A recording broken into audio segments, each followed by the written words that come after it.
Speaking, please. Cameras on, unless, of course, we have bandwidth issues.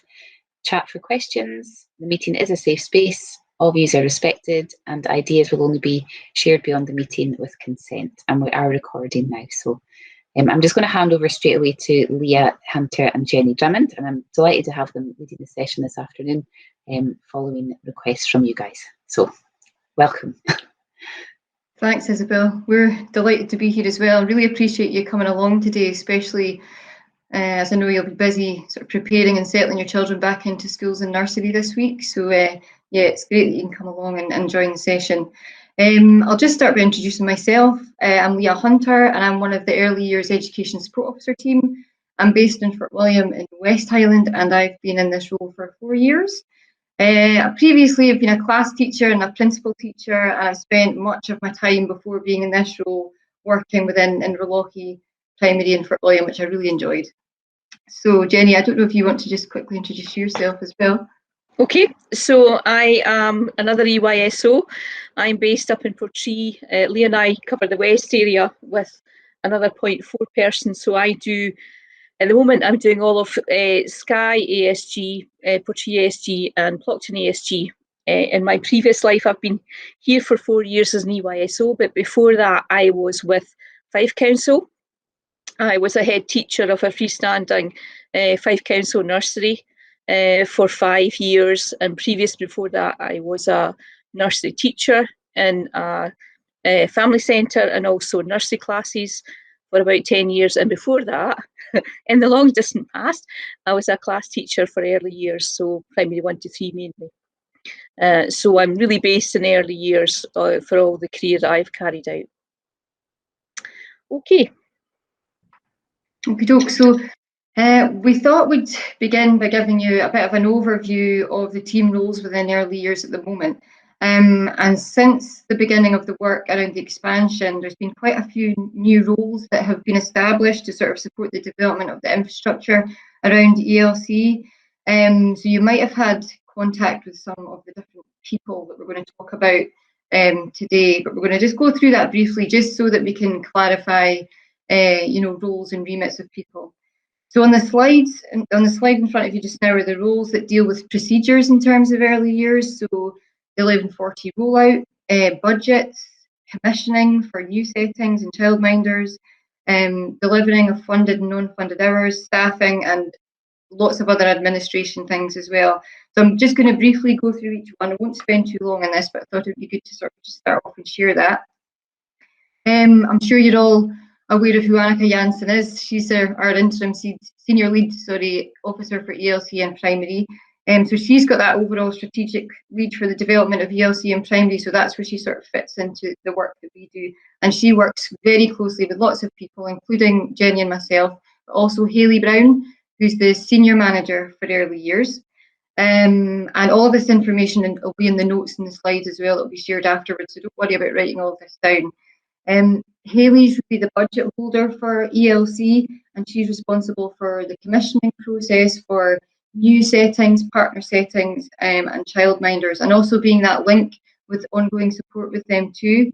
So her role, part of her role as well, is to oversee the delivery of the expansion, the 1140 expansion, right across Highland, and she's also involved at the moment with a few other people in the discussions around the restructure of early years and what some of the staffing roles might look like in the future, because it's been quite important to create some roles to sort of develop the rollout of 1140, but some of these roles might not be needed as we move forward. So there's a lot of thinking and looking at budgets just now in terms of what that will look like in the future. She also directly communicates with the Scottish Government and the Northern Alliance with regarding ELC development, and Annika is very much involved in that as well. We also have Robin Jackson, who's the pro ELC, and he is just really involved in overseeing the 1140 expansion, and he's again involved with lots of dialogue with the Scottish Government in terms of budgets and infrastructure and that type of thing. Okay, so next on the list we have ELC commissioners, and your ELC commissioner is really your local link for the 1140 expansion process. So they work with the states head teachers like yourselves and the Care Inspectorate to ensure that all of your nurseries are ready for 11:40 on time. There should be a commissioner in each area, one in Mid, North, South and West. So I'm sure you've probably had contact with them already if you're delivering 11:40 already, or if you're in the process of doing that. We also have family resource coordinators. The list goes on. They work with families, nurseries and health colleagues to support the eligible 2 placement uptake. And when that commitment was first made from the Scottish Government and the funding was put in place for funded 2-year-olds, eligible funded 2-year-olds to have an ELC place, the uptake has been very, very low. So part of the FRC's role is to try and increase that uptake and work with health visitors and families to increase that uptake across Highland, where families want that because it is essentially their choice. But they also work with childminders, partner settings across the area to try and ensure that there's ELC places for all eligible children. I know in some of our more densely populated areas we've got quite a lot of partner settings and we've got a number of local authority settings, but in more rural areas that can sometimes prove quite a challenge. You may have eligible children for 2-year-old places or even nursery places, but we don't always have the facilities to provide that. So they work hard to make sure that we're developing that in each of the areas. We also have childcare managers, and I'm going to talk a little bit more about them in the next slide, but they're very similar to senior early years practitioners, but they have some additional administration tasks that they carry out in terms of supporting the expansion. And I think there's about 13 childcare managers across Highland, so you may have had contact with a childcare manager, but they're based in a setting, but they support more than one setting, particularly around the administration for the 11:40 rollout. We also have ELC clericals, and they basically support all administration tasks related to the operation of your ELC setting. And you might not have an ELC clerical that specifically just works with your setting. It might be within a cluster or a group. So there's a certain designated amount of hours for ELC clerical time, and they'll support a number of settings with those sort of tasks. So yeah, that's just a wee sort of rundown of all the early years team roles in terms of procedures and sort of more around the administration side of and delivery of 11:40. On the next slide, is it pop to the next one? We have, as well as the sort of procedural roles, we've got a number of different staff roles that support the implementation of high quality early years pedagogy. So this is more around thinking about sort of the learning and teaching side of things, and ensuring that quality is something that we're delivering in each of our settings as well. Again, at the top of the list there, we've got Annika and Hayley. They've got a senior role here, and with Annika having the strategic education lead, that's very much linking in with the development of pedagogy and learning and teaching right across the early years. So next on the list there, we have the role that Jenny and I fulfill. So that's the early years education support leads and officers. And our role is to support settings to achieve high quality provision. And we do this through visits, through training and professional learning opportunities for staff. We also support the inspection process, before, during and after, whether that's with Care Inspectorate or Education Scotland. And we also advise on 11:40 rollout, various aspects of that. And we link very closely with the Care Inspectorate, Education Scotland and the Northern Alliance in terms of what we're doing to develop early years pedagogy as well. There's 9 EYSOs across Highland. So Jenny and I are based in West, and we support West Highland. Maria Aitken and Joyce Kulas are based in North, and they support North.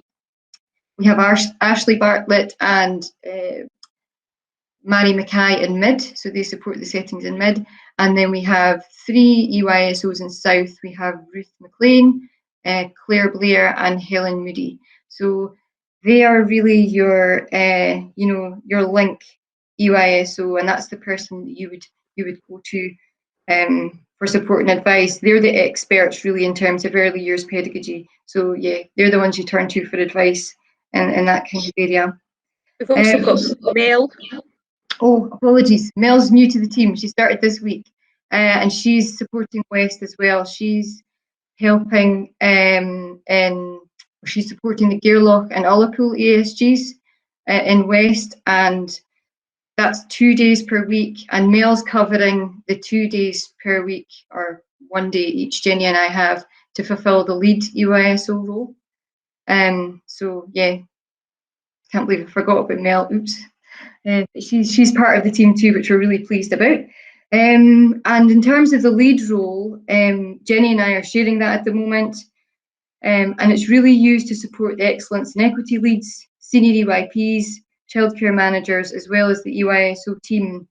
So we're really in there to provide that link and consistency across the various roles, and to ensure that staff are supported and clear on their roles within their settings as well. So that takes me on to the next role there, which is the excellence and equity leads. They're also known as the early years graduates, and the Scottish Government made a commitment to ensure that children in areas of deprivation had access to highly qualified staff.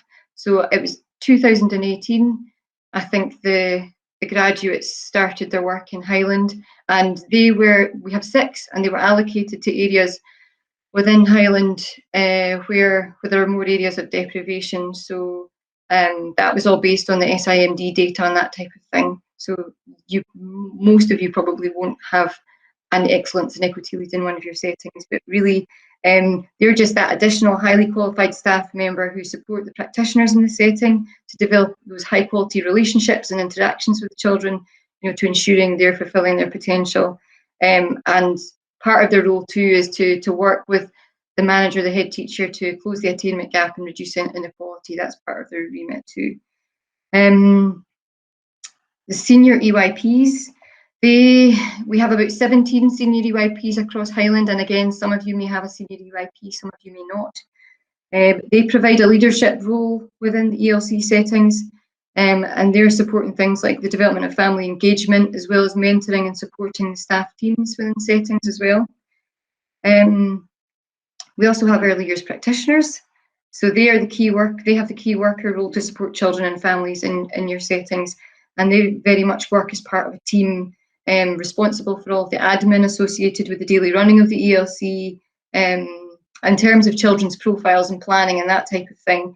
And they're there to provide really that early years education through play for all of the children that we support.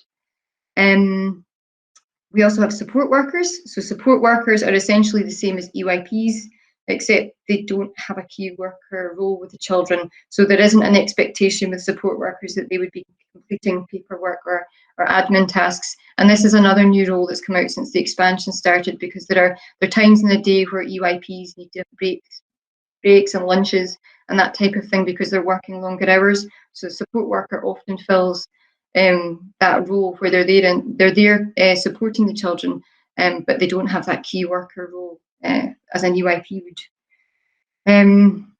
And I sort of mentioned the role of the childcare manager previously. So yeah, they're very similar to a senior early years practitioner. And Jenny and I are going to be working closely with these groups to support the development of their practice between all the time we're in this interim lead role. So I'll pass over to Jenny now. Okay, so lots of people in early years to support early years. We are EYSOs are spread quite thinly, so but we're always here at the end of the phone or through email. You can get in touch with us, and I think we're all desperate to come out and visit again. So hopefully, sometime when we're allowed to come and visit, we'll be out to see all you in your settings.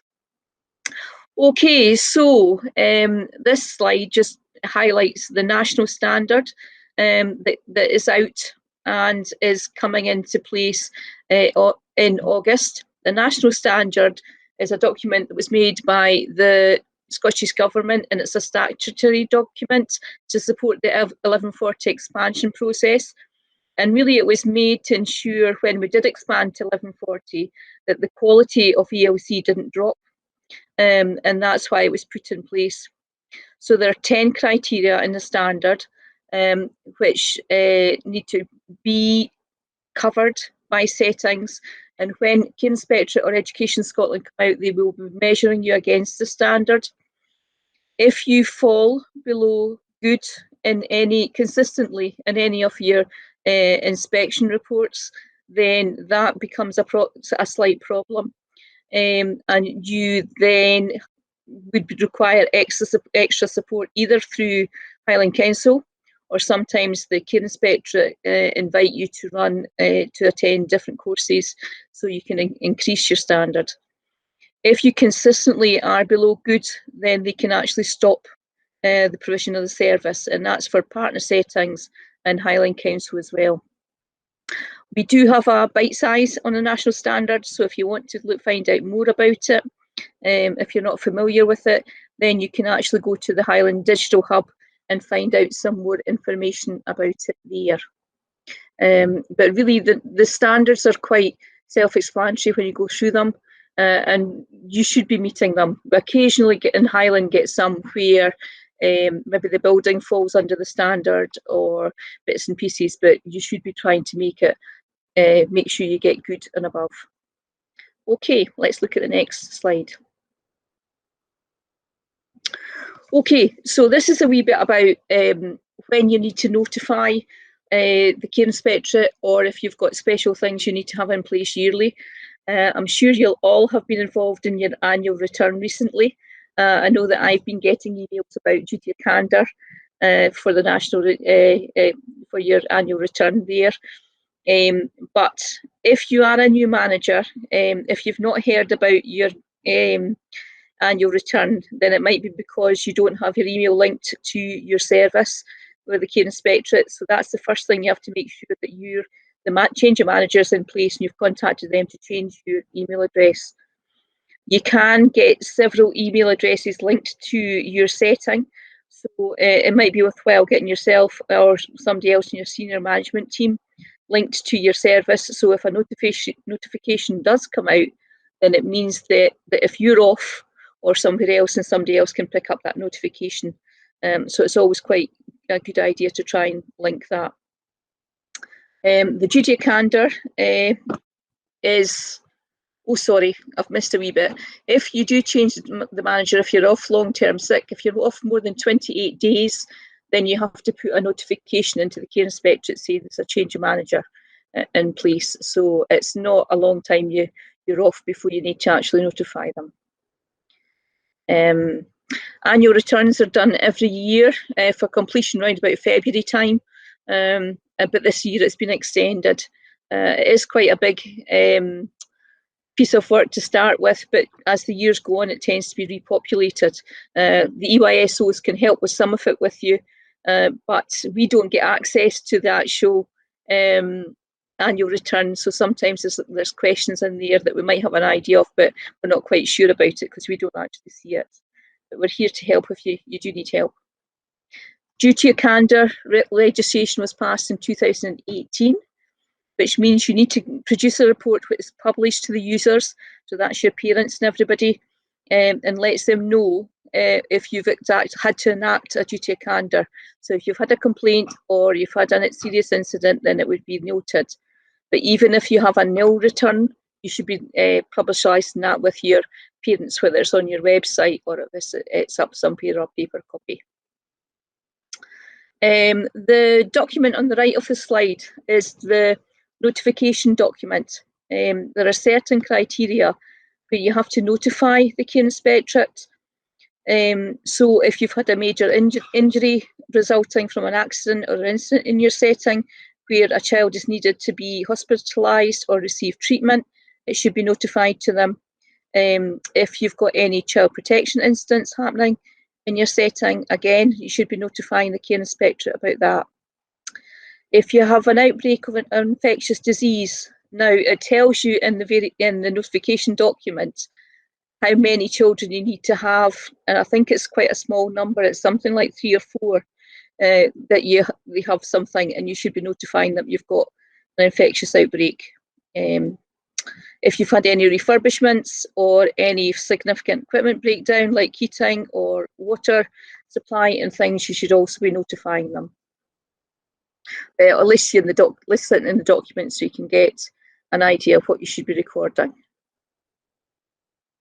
There's a link to the document in the notes, so when you actually get access to the PowerPoint, then you'll get the link there.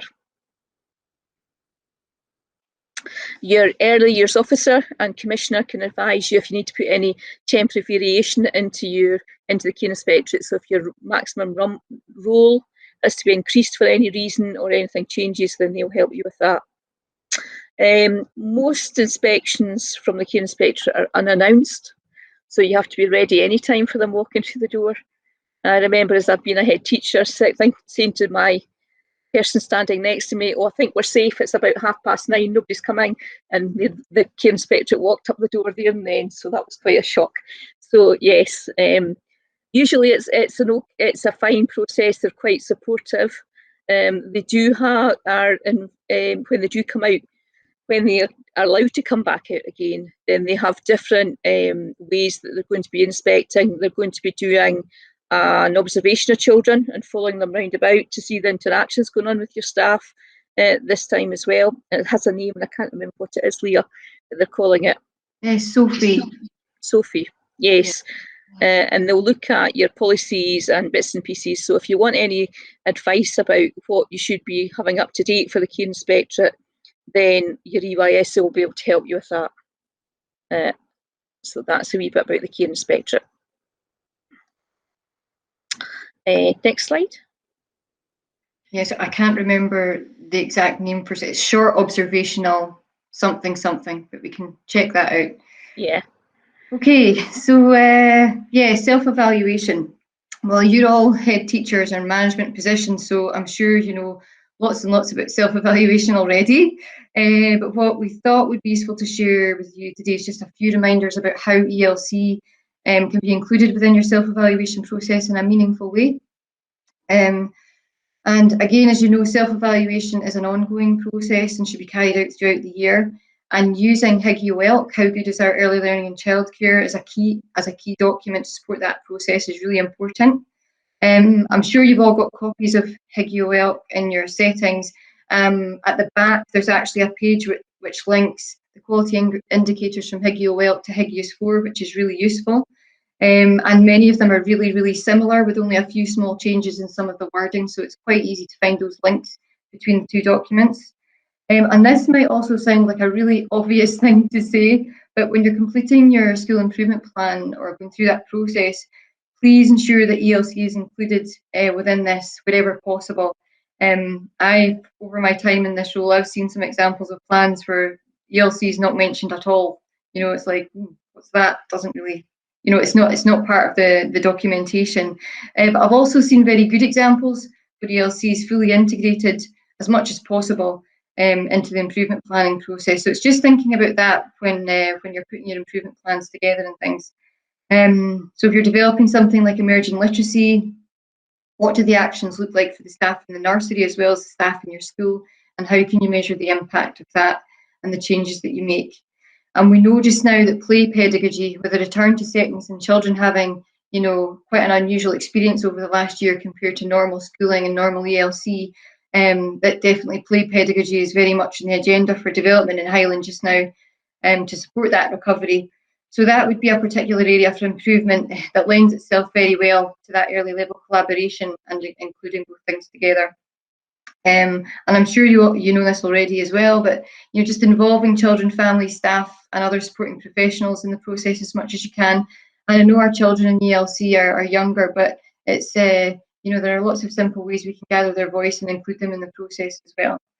I would also say that using information from your recent inspections, either from Care Inspectorate or Education Scotland, or information from support sessions or visits from your EYSO can all help to contribute to, you know, thinking about your improvement priorities for ELC.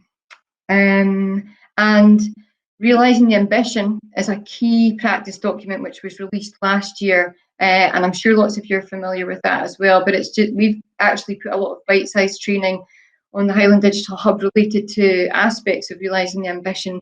So if your staff have been involved in that, or you've been involved in that, just having a think about recent training in supporting staff development, and has it made a difference or an impact on, the experiences for the children and the staff in your settings and families, and how can you evidence that? So it's thinking about all of these things that are relevant and happening just now. And if we can move on to the next slide, please. Yeah, I'll very quickly go through this one. We quite often get emails about inductions for staff and new staff, and where can I go and look for resources and that type of thing. And because we're going through the process of expanding ELC, there are a lot of new staff in settings as well at the moment who maybe haven't had, much experience, and I think a lot of managers at the moment are looking for support in terms of the induction process. So it's just really to highlight that there is a key national document called the National Induction Resource, and you can find it on the ELC blog. Again, there's links in the notes to find all these things as well. But we've also put some additional information on the blog to support, your own personalisation of your induction process, because although the national guidance is there and it's important to follow that, you'll obviously in your own settings want to personalise that to your staff and your team. So it's just to highlight that the induction information is there on the blog. In terms of staff qualifications, there is some statutory requirements for all staff in nursery. So they need to be SSSC registered within 6 months of starting their post. In terms of all of these things around statutory requirements, your early years officer in your area can help you with all of that, because they keep a huge spreadsheet of the data around, which staff are qualified, which staff are working towards qualifications and that type of thing. But at the moment, when a staff member begins a role in ELC, they need to be qualified within 5 years. So they need to hold a childcare qualification within that time frame. As well as that, the annual professional development reviews are really important for your staff. I'm sure you know that as well, and you'll be well used to organising that and setting that out in terms of your annual planning. But just again, having that link to the staff and setting needs through the self-evaluation process is really important too. And we actually have, again, on the blog, a section on continuous professional learning resources, where you can find a document which helps with almost like an audit of where a staff member feels their development needs might be, or it's something you can use if you're looking at it as a staff team in terms of areas that you might want to think about and as part of your improvement planning. But we'll go on and have a little look at the blog shortly, and I can show you some of these things instead of just talking about them. And I'll pass back to Jenny. Okay, so we've had a whistle stop around everything so far. You'll maybe recognise the infogram on the right-hand side. It's taken from Realising the Ambition.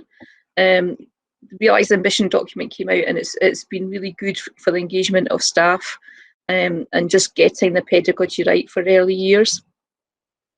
There's just a wee bit to say that you have to think about your setting. If you're in a bigger school, you might have some of your senior management team who are responsible for nursery. Some people might have teachers who support the staff in nursery, but as head teachers, you're still the responsible person there. So if you do have anybody coming in to visit, they will be asking about your nursery. So you really need to be aware of what's going on and what's happening in nursery, and it's a good idea to support your staff as much as possible. Just to remind you that it's 3 to 18 education. ELC is not separate, and especially now when we're trying to introduce the play agenda into early years and to support transitions, then it's so important to link up your ELC and your primary ones, especially for these wee ones that are going to be moving on, that have missed quite a lot of ELC this year. Team meetings. EYPs do need support. They would have been asked over the last few years to do more and more. Without support, and time is getting less and less for them to do this. They're not qualified teachers. They do need help if you want to get quality into your ELC setting. So they do need support from other members of staff. We are actually going to do just a wee bit about sharing some resources on the blog and give you a wee tour. just to show things. There are things on the blog that can help you support your staff. So there is, under the monitoring section, there is a monitoring tool that helps you monitor the profiles, and there's bits and pieces to do with planning there as well. And really, there's things there for family engagement and things as well. So Leah's going to just give us a wee tour around the blog, hopefully, if it works, just to share some things there for you. Yeah. I'll share my screen in just a wee minute, if that's okay, Isabel. But yeah, I was just going to give you a little bit of a brief history of the blog. So the ELC blog started in 2017, and since that time, since it started, its content has just been developed year upon year. It's gone from averaging about 12,000 views in its first year to 80,000 last year. So that's almost a 7-fold increase in views over the 3 years. And we know that the situation with COVID has certainly impacted on, the levels of engagement staff are having with the blog. So yeah, we know that there's been an increase in demand for its content. We've got about 860 followers following the blog, and there's regular downloads of files to support practice and settings. The most popular download last year was the guidance for the online continual professional learning process, which was really good to see. There was over 1,500 downloads of that. Most of our members and most of the followers of the blog are Highland staff and practitioners, which is really, really good. But the online CPL resources are also downloaded widely. Things like floor books, quality learning environments, resources around induction and things like that, receiving some of the highest download numbers. We've had big spikes in the blog use since January as well, and the most popular downloads have been from the learning and lockdown resources, which we added in January, and that had over 1,200 hits in its first day. So we know staff are using the resources and they're finding them useful. So it's really telling us that the blog's being used by yourselves and practitioners on a daily basis to access the resources and advice, and that the demand for its use is increasing. And as well as the traditional ways that Jenny and I have supported settings as a team over the last few years with face-to-face visits and that type of thing, the way we're supporting staff and settings is evolving. So the blog's very much part of that. So I would just strongly encourage anyone who's here today who hasn't followed the blog already to do so, and signpost that to your staff and your teams as well. That would be really helpful. What I'll do just now is I'll share my screen and I'll go on to the blog. I'm so used to working in Teams now. I'm going back to Google Meet. I love Google Meet as well, so it's good. Here we go. Right. So I'm sure some of you have seen this already. This is the homepage of the Early Learning and Childcare in Highland blog, and it's primarily used at the top there to keep practitioners up to date and to share practice. So on the homepage, there's 9 tiles, and they are really the key areas where we have information to support staff. Along the right-hand side, down near the bottom, there's a little bit that sort of says you're following this blog. Well, I'm following it already, but if you're not following it, you can pop in your email address there, and that means when there's any alerts or changes, that you'll get a little email alert about that. It doesn't mean you'll be bombarded with emails. We only post things every now and then. Up at the top, there's also some tabs which have information as well. So all the COVID-19 updates related to ELC are just kept in a stream here. So we add to them when new information is available. All of our blog posts, you can find these in this tab.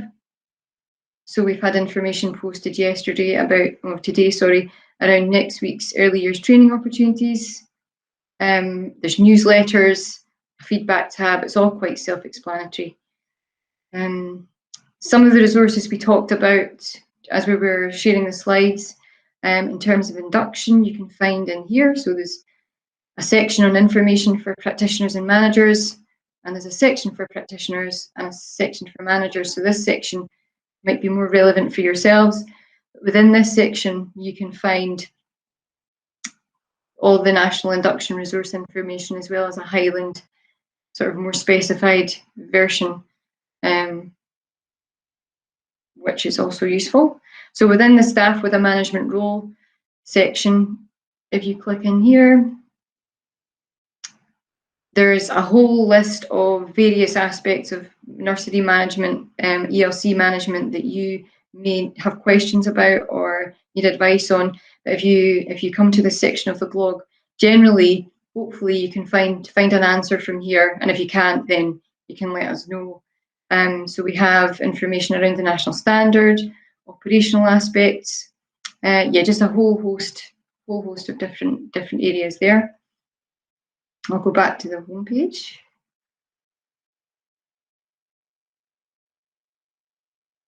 An area which is accessed a lot by followers is the CPL section. So we have links here to the CPL online process document, which is the document I was talking about earlier on. There's also links to the Highland Digital Hub, to the bite sizes that we've produced, and there's also other additional CPL resources which you can use in your settings with your staff teams for training purposes, if they're relevant to your improvement priorities. But the place I would begin when you're thinking about that is this document. So we added this tile in January, learning in lockdown, and this has been widely accessed also.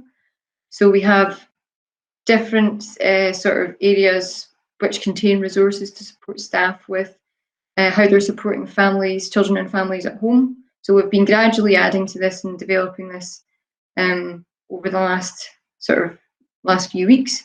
But if you've got any feedback about any aspect of the blog, or you think there's a resource in there that would be really good to have on here that you can't see, please let us know and we'll definitely look into see what we can do to add those in. So I think if you get a wee chance today, or even at the end of this session, if there's a little bit of time left, it's good to just go to the blog yourself and have a little look through and have a look in the different areas and see the resources that are there, because there's lots of information there. Okie doke. I'll stop sharing just now.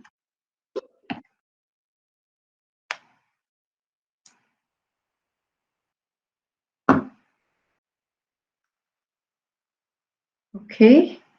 I think there's one more slide to go. Yeah, so really the key messages from the blog were to follow the homepage, use it to access key resources, and please signpost it to your staff. That would be super.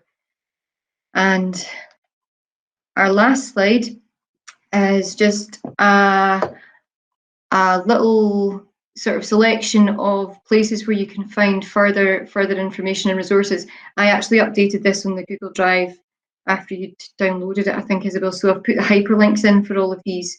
But the Care Inspectorate Hub and Library is a really good resource. There's lots of information and advice on there in terms of improvement planning, in terms of health and well-being, in terms of literacy and numeracy. There's lots of different things on there now, and you can actually create your own account on there. And if there's a document that you look at a lot, you can store it in your library. The SSSC modules and badges are just another online resource that staff can access for free. So if your staff are SSSC registered, they'll have access to a login to get into this part of the site. And there's lots of modules on there related to early years development. Early Years Scotland have put lots of information on there and modules. I was having a little look at it today. I mean, there's anything, I think anything you could possibly think of is on there. There's things around brain development, around supporting children with well-being, around quality environments. There's so many things on there. So make sure the links are on the PowerPoint that you have access to. You'll all have heard of the National Improvement Hub, I'm sure, but again, there's lots of early years resources in there. And along with the Realising the Ambition resource, which you'll find on there, there's additional CPL resources that you can use to support your engagement with it. Just highlighted the blog to you as well. We've also got Bumps to Bairns, which I'm sure you've all heard of as well, but it's a really good resource to signpost to parents and families and also staff in terms of supporting staff with their planning for children. Lots of the information on there very much relates to developmental overviews and how you can support children's development in terms of those aspects. Something that you might not be so familiar with is the Psychological Services blog. There's actually a section on there dedicated to sort of early years, and the Psychological Services home visiting teachers, who were previously known as the preschool home visiting teachers, have been populating that blog with lots of really, really excellent resources. They're called EASIs, and the early action and support for, I can't remember the last bit, sorry. Yeah, Jenny, can you remember the, yeah, it's early support for children with additional support needs. Basically, these are documents that can help with, you know, supporting children who might have an additional support need in your setting. But actually, a lot of the key messages in the documents apply universally. So they've produced EASIs around transition, around communication and language, around outdoor learning. Yeah, lots of different areas. So that's worth a look too. And obviously as well, we have the Highland Digital Hub, which has a variety of bite-sized training sessions to help support practice and development in your settings too. And I think that's everything in terms of the slides. Jenny, do you have anything else you want to add? No, just if anybody has any questions or anything they would like to ask, feel free to do that, put them in the chat. And I think we'll hand it back to Isabel, the next bit. Thanks, Jenny. That's great. I'm just having a wee look. There's no questions popped up in the chat yet. I don't know if anybody wants to raise their hand or come on and ask any questions around any of the particular slides that were covered or any of the content that was covered. Hopefully you've had a chance to meet your UISOs, and if you haven't, I would just encourage you to you know, make contact with your, and if you don't know who to contact, I know that on the blog, am I right in thinking, Jenny, on the blog there'll be all the names that are on there and all the email addresses are on there as well. And I'm just not seeing there, I've got a hand up, and it is, who is it? Katie, is it? No, it's not Katie, it's Mrs. White. I'm sorry, I don't know your first name. Sorry, it's Natalie. Hi, Natalie. I don't know why it's coming up. I do know your why first it name. seems to have changed me. Sorry. Sorry. On one of the slides there at the beginning, you had it was one that had the duty of care, duty of candor, change of manager, notifications. There was a tab saying weekly reports, and I kind of went, oh, am I meant to be doing something weekly that I haven't been doing, or was it? What was the weekly reports referring to?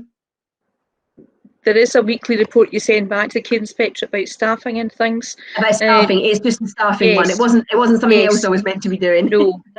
Right. That's okay. There's that many things I'm sure I'm missing something. The weekly one, that's the staffing one, that's absolutely fine. And the pupils as well. That's great. Thank you. Okay.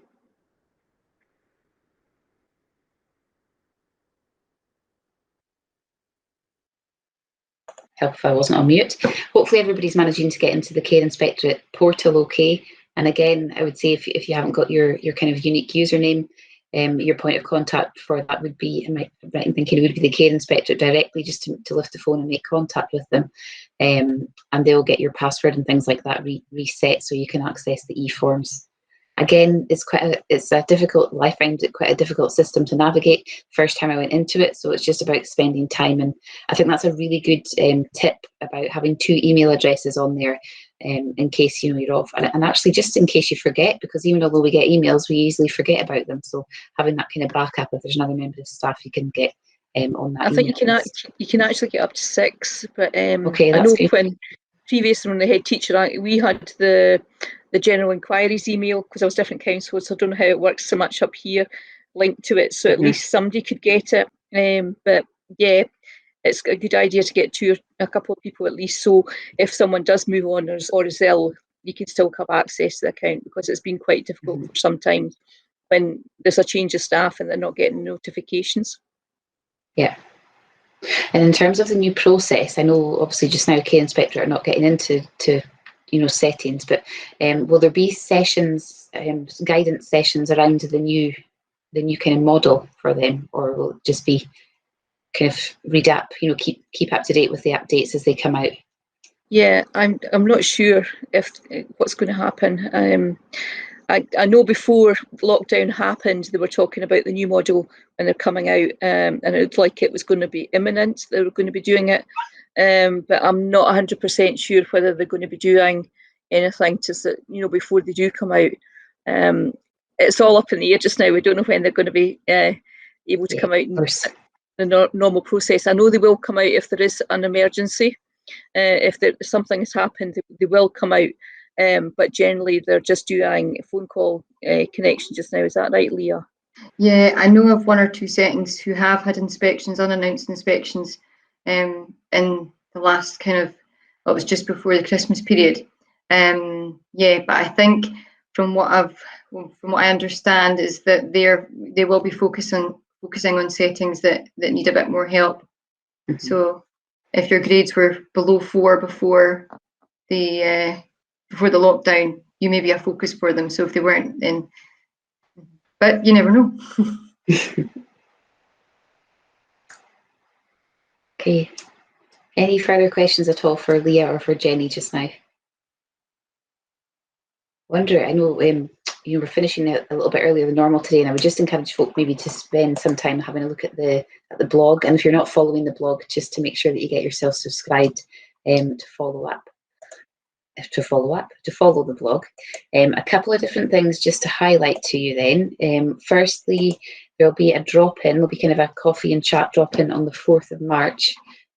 Miriam McDonald sent out an email to all head teachers just to invite anybody that might be interested in coming along in doing the Into Headship course. So it's just really, it's going to be an information session. Alison Weatherston, who's the lead specialist with Education Scotland, will be joining us on the 4th of March at 3:30. And we also have folk that have completed Into Headship and some who are currently engaging in the Into Headship programme course. You're going to share their experiences. So it'll be quite an informal session just for you to come along and hear about, the course, what's involved. I know that some folk have been in touch already, wondering about applying. So the applications are now open. Looking for you to get them in if you're interested in ensuring that you're copying in Donald Patterson.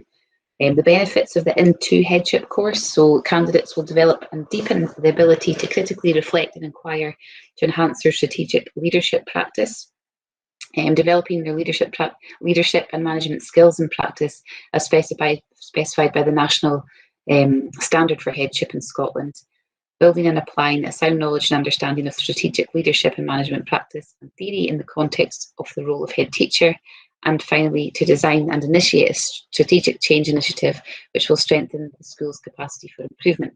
And I know that there are some folk online just now that are currently involved in Into Headship. So what we're looking to do really now going forward is try and build in some support structures around folk even before they start engaging in the programme from the outset. And I know this year, we've been having kind of catch-up meetings with folk that are engaging, and we're looking to try and, improve that model going forward as well. So welcome anybody that's interested. And even if you're just thinking about it, you might want to know a little bit more, we would encourage you just to come along and join us next Thursday. Miriam, do you want to come in and say anything else around that, or has that covered everything? No, I think you've absolutely nailed it, Isabel, and it'll be very informal and you'll be made very comfortable and very welcome. So come on in and hear what folk have got to say. Be good to see you. Virtual cake. Absolutely, always. Much better for you. That's it. And the other thing, just to mention very briefly and very quickly, and I'm only doing this because I've just had a meeting with Christine Gordon, and it's around the Build Back Better resource. They have got CLPL dates in the calendar. The Build Back Better resource was put together by the Science Skills Academy, and obviously in correspondence with various schools who've piloted the programme. So it's a free resource, and they're offering out free CLPL for all teachers, anyone that's interested in any school. The next session is on the 2nd of March, and then there's kind of weekly sessions for the next 4 weeks going forward. It's just a 40-minute training session for any member of staff that's interested. There's been about 60 folk so far engaged, but it's a great resource. So just encourage anyone that might be interested to pass it on to members of staff, and we'll try and get the numbers up because it's a great tool, especially for early years as well. I know that some of the lessons are targeting the early years levels. So yeah, spread the word and try and encourage, even if EIPs are interested in coming along, anybody in the early years, we welcome along to those sessions. I think that's us for today. I've posted the poll. So if you wouldn't mind just filling in the poll, tell us about how confident you're feeling around the early years area. And again, going forward, we would just welcome any further feedback that you might have for us. But feel free to hang around or feel free to head off if you have any other questions you want to maybe ask when there's less folk here. And if not, next week we have what do we have next week? We've got the session with Andy, who's going to be looking at RPO. So Andy McTaggart next Wednesday. And then we'll have, I'm looking at my diary now. Yep. Sorry, I'm telling a lie. Next week is the attainment advisor. We've got our session, the role of the attainment advisor, and then it's RPO. So next week we'll have Lorna Harvey and other colleagues from across the RIC just talking about the role of the Highland Attainment Advisor. And they're going to be offering also sessions for schools that might be interested in having a kind of whole school approach to learning a little bit more, or focusing in on any aspect of equity that anybody might want to explore a little bit further. So next week, Attainment Advisor, and then it's RPO, and then we'll have 2 more sessions, and then it'll be the Easter holidays, just like that. So we're almost there, and everybody's still smiling, and the sun's shining, and it's nearly spring. So we're just all going to keep plodding on and keep positive. But it's really great to see you all, and I'll stop recording now, and feel free to head off or to stay with us. And we'll unmute.